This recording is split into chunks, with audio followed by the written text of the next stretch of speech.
মানুষ বৈধভাবে যা করে আমি অবৈধভাবে তা করেছি, বিচার করে দেন। আল্লাহ রাসূল বললেন, ঠিক আছে, যাও, এই যাও, মাকে নিয়ে এলো, ইট দিয়ে পাথর দিয়ে মেরে খেলো। ঘটনা শেষ। হাদিস বুখারী মুসলিম। তিরমিজি আবু দাউদে এসেছে, এই লোক সাহাবীর নাম হলো মাইজ ইবনে মালিক। এ এক ধনী মানুষের বাড়িতে কাজ করতেন, তার নাম হাজ্জাল বা হজ্জাল। তার স্ত্রীর সাথে দুর্ঘটনা ঘটে। তখন হজ্জাল বলে, মাইজ, ঘটনাটা ঘটেই গেছে, তোমাকে তো আমি খুব ভালোবাসি, তুমি একটু রাসূলের কাছে যাও, বিষয়টি পেশ করো, দেখো তো কি হয়। মালিকের কথা শুনে রাসূলের কাছে এসেছে। রাসূলের কাছে এসে যা হওয়ার তাই হলো। একই শুনেন, কোনো একদিন, ঘটনা শেষ, কোনো একদিন রাস্তায় আল্লাহ রাসূল আসছেন আর হজ্জাল এই মাইজ ইবনে মালিকের মালিক যাচ্ছেন মুখামুখি রায়। তখন আল্লাহ রাসূল বলছেন, ও হজ্জাল, লাউ সাতারতা মাইজ ইবনে মালিক বেসৌমিক, আরে মাইজ ইবনে মালিকের ঘটনাটা তুমি যদি লুকিয়ে রাখতে, তুমি গোপন রেখে দিতে, কাউকে বলতে না, আমার কাছে পাঠাতা, তাহলে যে কত ভালো হতো। আমার কাছে কেন পাঠানা তুমি? আমার কাছে কথা প্রকাশ হলে তার বিচার হবেই। উনি নিজে চেষ্টা করেছেন গোপন রাখার, কিন্তু শেষ পর্যন্ত হয়নি। কি চেষ্টা করেছেন সেটা আপনি বুঝতে পারলেন না। হাদিস বুখারী মুসলিম। এবার যে লোকটা তাকে পাঠিয়েছে মালিক, তাকে আল্লাহ রাসূল বলছেন, ও হজ্জাল, তুমি যদি মাইজ ইবনে মালিকের ঘটনাটা লুকিয়ে রাখতে, তাহলে কত ভালো হতো, কতই না ভালো হতো। তুমি আমার কাছে কেন পাঠালে তাকে? এর নাম ইসলাম, এর নাম স্বভাব, এর নাম নবী, এর নাম নীতি, এর নাম সদাচরণ, এর নাম আদর্শ। কোন শরমে আপনি দোকানে বসে দিন রাত প্যালেসের বদমান করেন, গিবাক করেন, তাহাজ্জুদ করেন, প্রতি বছর হজ করতে যান, টাকা আছে আপনি উমরা করতে যান, কি মনে করেন আপনি দকপে? অত সহজ নয়, অত সহজ। এইসব জীবন পশুপ্রাণীর মতো, গরু ছাগলের মতো, কুকুর শ্রীকের মতো, বেঁচে খাপা না থাকা দুটোই সমান। বুঝেও বুঝে না ওরা, অন্তর আছে বুঝে না, দেখেও দেখে না ওরা, চক্ষু আছে দেখে না, শোনেও শোনে না ওরা, কান আছে শোনে না। উলায়েতে কালানান, তারা পশু প্রাণীর মতো, তারা গরু ছাগলের মতো, তারা কুকুর শ্রীকের মতো। ভালো মাজাল বরং তার চেয়ে খারাপ, ও পশু প্রাণীর চেয়ে খারাপ। মাথায় টুপি দিয়ে দোকানে বসে ল্যাংকা মেয়ের সামনে বসে থাক, মানুষের বদনাম কর, ধর্ম দেখাচ্ছে। ধর্ম তো সহজ, হজবাতিল নার বিশাহওয়ার, মুনিচ্ছা দ্বারায় জাহান্নাম ঘেরা আছে, হজবাতিল জান্নাত বিল মাকারে, নিয়ম নীতি কষ্ট ক্লেশ ত্যাগ তিতিক্ষা দিয়ে জান্নাত ঘেরা আছে। জান্নাত তো সহজ নয়, জাহান্নাম সহজ, ইচ্ছানাতে চললে জাহান্নাম পাওয়া যায়। সম্মানিত দিনী ভাই ভাই, আপনার কাছে অনুরোধ জানাচ্ছি, মুখ খুলবেন না। আবু হুরায়রা রাদিয়াল্লাহু তাআলা আনহু বলেন, রাসূল সাল্লাল্লাহু আলাইহি সাল্লাম বললেন, সঙ্গে সঙ্গে বলতে পারো গীবত কাকে বলে? সাহাবীগণ বললেন, জি না, বলতে পারি না গীবত কাকে বলে। তখন আল্লাহ রাসূল বলছেন, যিকরুকা আখাকা বিয়াকরাহু, তুমি তোমার ভাইয়ের কথা বলো, ও যদি শুনতে পাই, তাকে যদি খারাপ লাগে, তার নাম গীবত। আবার শুনে সঙ্গে সাথে বলতে পারো গীবত কাকে বলে? জি না, গীবত কাকে বলে বলতে পারি না। শোনো, তুমি যদি কারো কথা বলো এখানে, আর ও যদি এই কথা শুনতে পায়, তাকে যদি খারাপ লাগে, সেটাই হলো গীবত। বোঝা গেল কি? ঘুমাচ্ছেন নাকি? মনে থাকবে গীবত কাকে বলে। যে আমি একজনের কথা বলছি, ও এখানে নেই, ও যদি শুনতে পায়, তাহলে তাকে কেমন লাগবে? খারাপ লাগবে, এর নাম গীবত। তখন সাহাবীগণ বলছে, আরে তাই ইনকাল বিয়ে মাকু, ও যদি চুরি করে থাকে, আমি চোর বলি, তবে গীবত হবে? সাহাবীগণ বলে ওঠেন, ও তো খারাপ মনে করে, ও তো চোর, তা তো আমি সমাজে বলেছি চোর। ও যদি চোর হয়, চুরি করে থাকে, আমি বলি, তবে কি গীবত হয়? তখন আল্লাহ রাসূল বলছেন, শোনো, ইনকান ফিহি মা তাকুলু ফাকাদিক্তাহু, ও যদি চুরি করে থাকে আর তুমি বলো, তাহলে গীবত। ও যদি চুরি করে থাকে আর তুমি বলো, তাহলে গীবত। আর যদি চুরি না করে থাকো আর তুমি বলো, আর যদি চুরি না করে থাকে তুমি বলো, তাহলে অপবাদ। গীবত মানে ক্ষমা হবে না, ওর কাছে ক্ষমা। অপবাদ মানে 80 লাখ, 80 লাখ ছাড়া আর আপনি আর পবিত্র হতে পারবেন না। দিকতে সহজ হলো, কোনোটাই না। সাহাবীগণ তো বললেন, আল্লাহর নবী, ও যদি চুরি করে থাকে আমি বলি চোর, তবু কি গীবত? আল্লাহ রাসূল বললেন, শোনা, ও যদি চুরি করে থাকে তুমি বলো তাহলে গীবত, আর যদি চুরি না করে থাকে তুমি বলো তাহলে অপবাদ। গীবত মানে ক্ষমা ওখানে না, অপবাদ মানেই ক্ষমাটা মানে 80 লাখ। হাদিস বুখারী মুসলিম। এর নাম শরীয়ত, এর নাম ইসলাম, এর নাম ধর্ম, এর নাম সমাজ। এক হাদিস দিয়ে সমাজ চলবে, হাদিসের দাম দেয় কে? আমরা নিজেরাই অনেকক্ষণ পিছনে। আল্লাহ কবুল করে। আল্লাহ রাসূল সাল্লাল্লাহু আলাইহি সাল্লাম বলেছেন, লাইট খোল জান্নাকা কাত্তাব অকরাতিন নাম্মাম, গীবত করে যারা তারা জান্নাতে যাবে না। চুগলখোর করে যারা, এখানকার কথা ওখানে লাগাই যারা, ওখানকার কথা এখানে লাগাই যারা, তারা জান্নাতে যাবে না। হাদিস বুখারী মুসলিম। রাসূল সাল্লাল্লাহু আলাইহি সাল্লাম বলেন, মান কানা জাওয়াজহাইনে, যে ব্যক্তি দুনিয়াতে দুই মুখা হবে, এখানে এক কথা ওখানে এক কথা, কানা লাহু ইয়াউমাল কিয়ামাহ লিসানান লিন-নার, তার মুখে বিচারের মাঠে দুইটা আগুনের জিহ্বা হবে। মনে থাকবে কি? দমু আজে, চুগলখড়ি করে যে, দমু খাজে, চুগলখড়ি করে যে, বিচারের মাঠে তার মুখে কয়টা জিহ্বা হবে? দুইটা। কিসের তৈরি? আগুনের তৈরি। এ কথা আমি বলিনি, এ কথা মুহাম্মদ সাল্লাল্লাহু আলাইহি সাল্লাম বলেন। সমান্ত দিই ভাই, রাসূল সাল্লাল্লাহু আলাইহি সাল্লাম বলেন, তাজাদুনা ইয়াউমাল কিয়ামাহ শারাল আজহে, পৃথিবীর মানুষ মনে রেখো, বিচারের মাঠে সবচেয়ে নিকৃষ্ট মানুষ হবে গীবতকারী, বিচারের মাঠে সবচেয়ে খারাপ মানুষ হবে বদনামকারী। আল্লাযী ইয়াতিহাউলায়ে ওয়া ইয়াতিহাউলায়ে, এখানে এক কথা বলে ওখানে আর এক কথা বলে, ওখানে এক কথা বলে এখানে আর এক কথা বলে, এই মানুষ হবে বিচারের মাঠে সবচেয়ে খারাপ। মুখ বন্ধ রাখবে, বসবেন না যেখানে দুইজন বসে আছে। শপথদিন আপনাকে আমি অনুরোধ জানিয়েছি, আমি আপনার দিনী ভাই, আমি আপনার পাশে আছি, আপনাকে আমি অন্তর থেকে ভালোবাসি। যতই আমার কথা আপনি কষ্ট পান, তবে আমি আমার পাশে আছি। আপনাকে আমি দোকানে যাওয়া শিখিয়েছি, বারবার বলেছি, দোকানে গিয়ে বলবেন, আসসালামু আলাইকুম, আমার লবণ আছে? জি, 1 কেজি লবণ দাও। আমার কাঁচামরিচ আছে? জি আছে, 200 কাঁচামরিচ দাও। টাকা দেওয়া শেষ হয়েছে, আসসালামু আলাইকুম। এই পর্যন্ত দোকানে থাকবেন। ধর্মকে পাগল মনে করেন? অত সহজ। বিচারের মধ্যে সবচেয়ে খারাপ মানুষ হলে এই কথা রাসূল সাল্লাল্লাহু আলাইহি ওয়াসাল্লাম বলেন। আনাস রাদিয়াল্লাহু তাআলা আনহু বলেন, আল্লাহ নবী বলছেন, আমাকে একবার মেরাজে উপরে নিয়ে যাওয়া হচ্ছে, তো যেতে যেতে দেখি অনেক মানুষ, তাদের অনেক বড় বড় তামার নখ তামার, এক রসুল আউজিহম সুদুরাহম, মুখকে একবারে তামার নখ দিয়ে খামচে তুলে রেখেছে, বুককে একবারে তামার নখ দিয়ে খামচে তুলে ফেলছে। তখন আল্লাহ রাসূল জিবরাইল মারহালাই, জিবরাইলের কা, একই কথা, ইন্নানি দাই করেনি, এরা কা নিজের নখ দিয়ে নিচের মুখকে ছিঁড়ে ফেলছে, গোশত তুলে ফেলছে, বুকের গোশত তুলে, এরা কারা? তখন আল্লাহ রাসূলকে জিবরাইল বলছেন, হাওলাই আল্লাযিনা ইয়াকুনা তিআরাজিন নাস, এরা ওরা যারা মানুষের বদনাম করত, গীবত করে।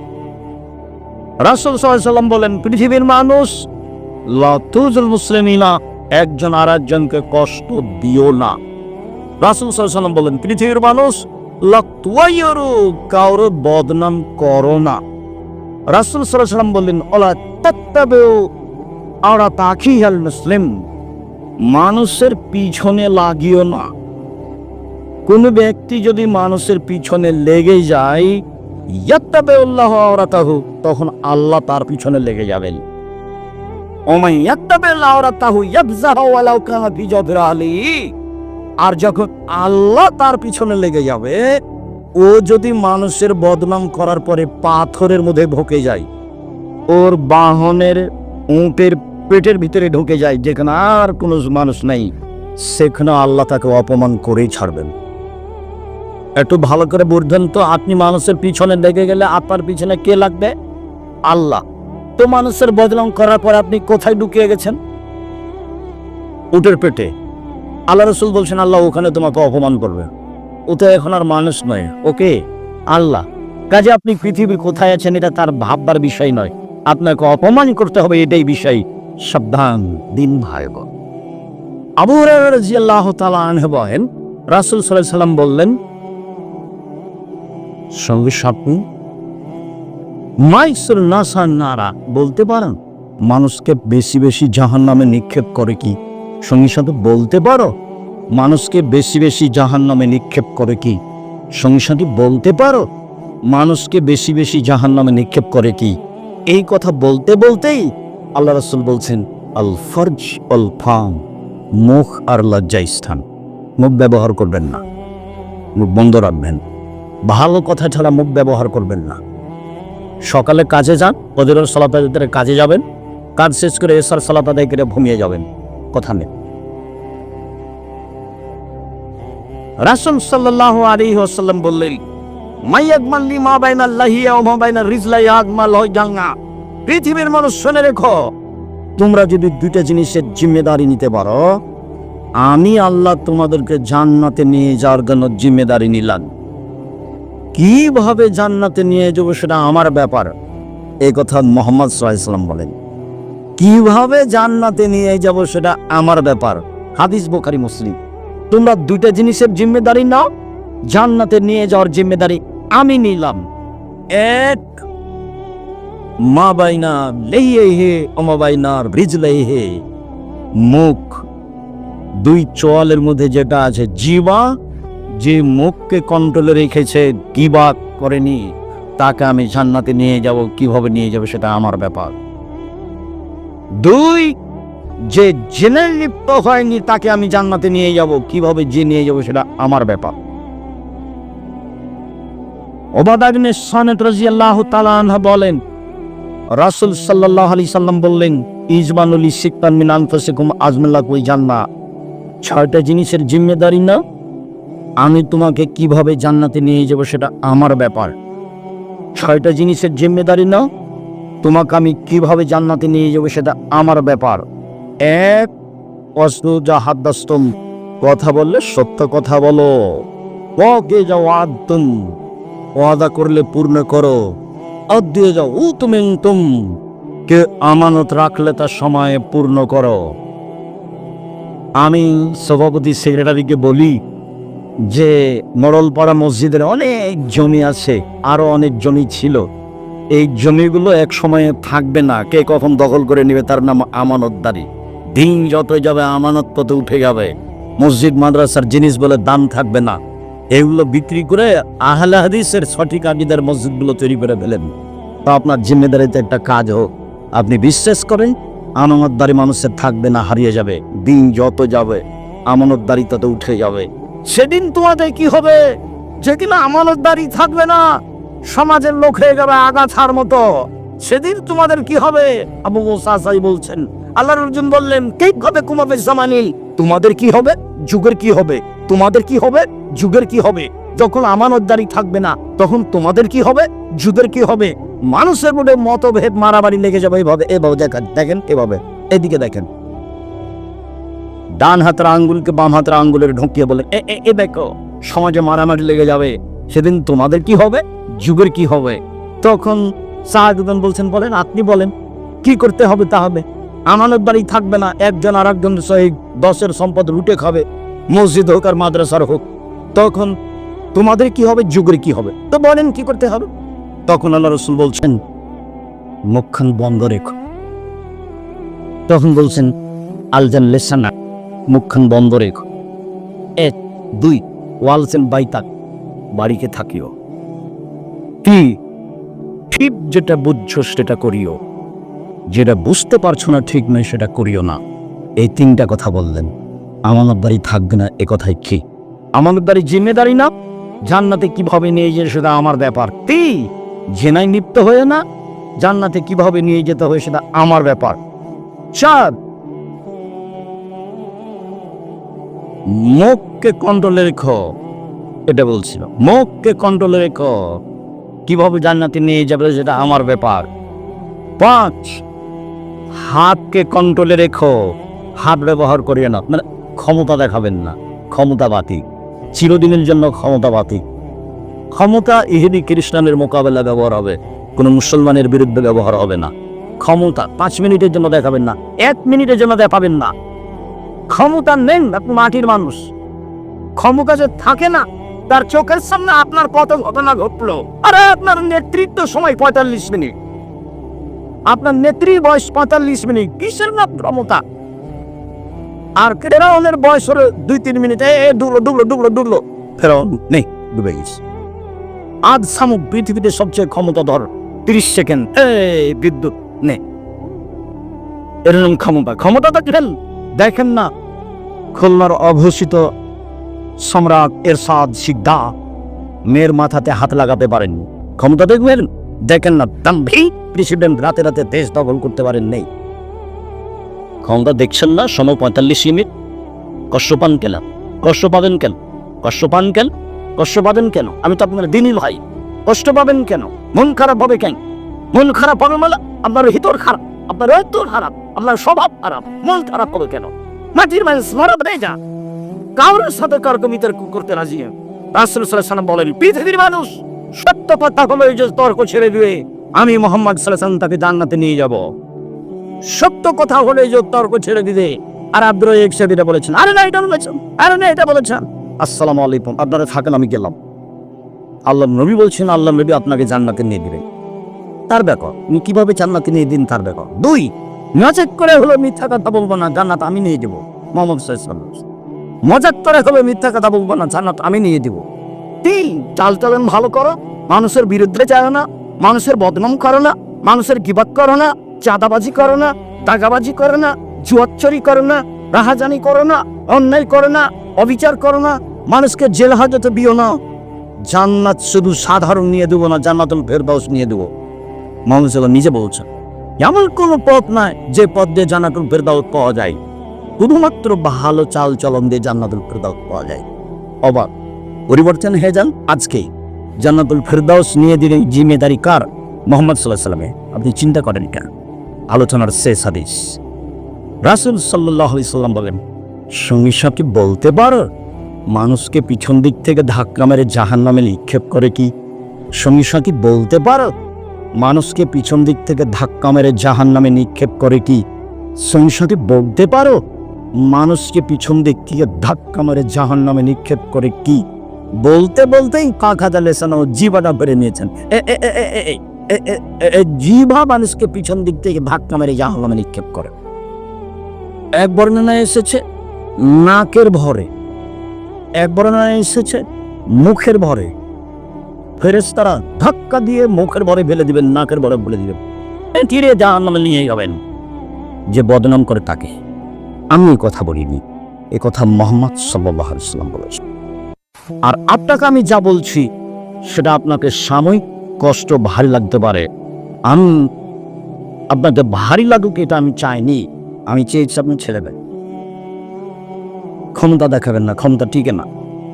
আমি বেড়াইতে আসতে পারবো না, লম্বা সময় 13 বছর পরে তো চলে এসেছি। ও ক্ষমতা কি হলো? ক্ষমতা? জীবনে বিটা কাজ করবেন না, প্রতিশোধ নেবেন না কাও, জান্নাত হবে ইনশাআল্লাহ। আর কারোর বদনাম করবেন না, জান্নাত হবে ইনশাআল্লাহ। আমার জীবনে বিটা ত্যাগ। আমি আব্দুর রাজ্জাক বিন ইউসুফ বলছি, মানুষের প্রতিশোধ নেব না, যা হবে হবে। মানুষের পিছনে পড়বো না, সে মওলানা হোক, হাজি হোক, দাজি হোক, যেই হোক না কেন। আমি কারোর বদনাম করতে প্রস্তুত নই, রাজি নই, যা হবে হবে। আমি ভালো অবস্থায় আছি। আমি জামিয়া সালাফিকে আমার পরকালের বিনিময় হিসেবে বাছাই করে নিয়েছি। আমার মনে বড় সাপ, এই দেশের মাটিতে উন্নত মানের প্রতিষ্ঠান করবেই বলবো ইনশাআল্লাহ, যেখানে ছেলে মেয়ে বাংলা, ইংরেজি, আরবি উন্নত মানের শিক্ষা অর্জন করে জাতীয় অন্যায়ের বিরুদ্ধে লড়বে, মুখে কলমে লুটিয়ে লড়বে ইনশাআল্লাহ। মুখটা আছি, কলমে আছি, বের হওয়ার সময় কমল দেখবে, কলম দেখবে। এই যে মিডিয়া আছে সামনে, 20,000 পত্রিকা বের হয়, আলিতে পত্রিকা, 12 জন মুফতি আছে, এক একজন মুফতির বেতন 1 লক্ষ টাকা। 45 লক্ষ টাকা লাগে প্রতি মাসে শিক্ষকদের বেতন, 45 লক্ষ টাকা। শিরক মুক্ত প্রতিষ্ঠান জামিয়া সালাফিয়া, বিদআত মুক্ত প্রতিষ্ঠান জামিয়া সালাফিয়া, দল মুক্ত প্রতিষ্ঠান জামিয়া সালাফিয়া, সংগঠন মুক্ত প্রতিষ্ঠান জামিয়া সালাফিয়া, হিংসা মুক্ত প্রতিষ্ঠান জামিয়া সালাফিয়া, দেশের সর্ববৃহৎ প্রতিষ্ঠান জামিয়া সালাফিয়া। আলহামদুলিল্লাহ, দিন রাত বইছি যান বেকারছেন আপনার বাড়ির পাশে 100 বিঘা জমির উপরে, যেমন একজন দেখাইছেন, বেকারছে কি হবে? আপনারই তো আল হাদিসের সম্পদ ওগুলো, কেউ দাবি করবে না যে আমার, এটা আপনার। দেখা আসুন প্রায় তো লোক আল হাদিসের মধ্যে ধনী মানুষ, কি করছেন সে উত্তর আমার কাছে নেই, আপনি দিয়েন। আমি তো নিঃস্ব মানুষ, আমি বলেছি আমি হলাম কচুর পাতার পানি। কচুর পাতার পানি মানে নিচে কিছু নেই, টলমল টলমল করছে, এই পড়লো এই পড়লো এই পড়লো। তারপরে জামিয়া সালাফে 50 বিঘা জমির উপরে রাজশাহী, 70 বিঘা জমির উপরে মহিলা শাখা রাজশাহী, 20 বিঘার উপরে দিনাজপুরে, প্রায় জেলাতে জমি আছে জামিয়া সালাফের। নিঃস্ব মানুষ হাত তো মক্তব চলে জামিয়া সালাফের দিনে। কতটি হাত তো মক্তব চলে, কিছুই না করতে পারলে আপনি বলবেন আল্লাহ তুমি জামিয়া সালাফে কবুল কর, এইটুকু তো পারবেন। এইটুকু যদি আপনি বলতে পারেন, না পারেন, তাহলে আমি বুঝবো আপনার ভিতরে হিংসা কাজ করে, যার ফলাফল আপনাকে ভোগ করতে হবে। আর আমি একেবারেই সাধারণ মানুষ, আমাকে ডাকার জন্য কোনো কিছু লাগে না, আমি আমার মান সম্মান দিয়ে চলতে রাজি নই। মান সম্মান কোথায় আছে? উপরে। আমি আপনার কাছে চেয়েছি নিজের সংশোধন হওয়ার চেষ্টা করেন, নিজের পরিবারের জন্য দোয়া করেন, নিজের জন্য দোয়া করেন, নিজের অর্থ সম্পদের জন্য দোয়া করেন, জামিয়া সালাফের জন্য দোয়া করেন। নিশ্চয় দুনিয়াতে থাকার চেষ্টা করবেন না, অর্থের সম্পদ লাগবে। একটা কাজ, 5 ওয়াক্ত সালাত, 2